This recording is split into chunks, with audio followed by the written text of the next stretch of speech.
Happy Friday the 13th, everybody! Tonight is actually going to be a really special Friday the 13th because there's a full moon going on, and we were just talking about the probability of that happening, and apparently it's not that rare, but it's special. It only happens about once every 3 years, so that's really cool. And it's a special day for me because I was born on a Friday the 13th, so yay! Apparently, there is actually a term for being afraid of Friday the 13th, and that's paraskevidekatriaphobia. Let me say that again. Paraskevidekatriaphobia.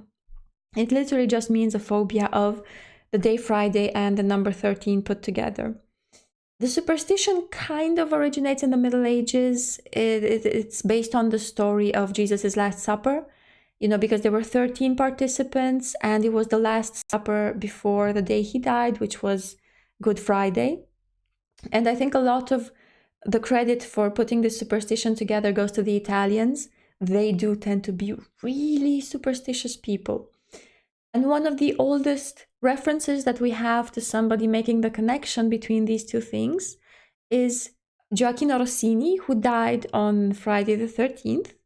It was said that he was surrounded by his friends and loved ones, and they all speculated on how strange it was that, like most Italians, he thought Friday was the least lucky day of the week, and 13 was a very unlucky number. So it was really weird that he just happened to die on both of those.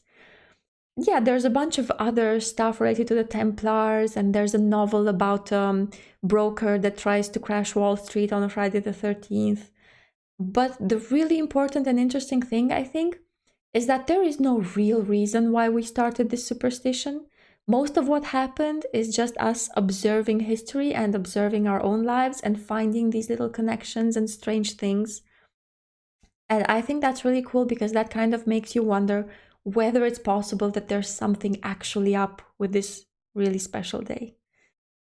So considering the fact that there's a full moon on tonight, I want to read a poem for you, which I really love. It's called The Sadness of the Moon by Charles Baudelaire. The moon more indolently dreams tonight than a fair woman on her couch at rest, caressing with a hand distraught and light before she sleeps the contour of her breast. Upon her silken avalanche of down, dying she breathes a long and swooning sigh, and watches the white visions past her flown which rise like blossoms to the azure sky. And when, at times, wrapped up in her languor deep, earthward she lets a furtive teardrop flow, some pious poet, enemy of sleep, takes in his hollow hand the tear of snow, whence gleams of iris and of opal start, and hides it from the sun, deep in his heart. Right, that's it. Have a really great and wonderful Friday the 13th and full moon night.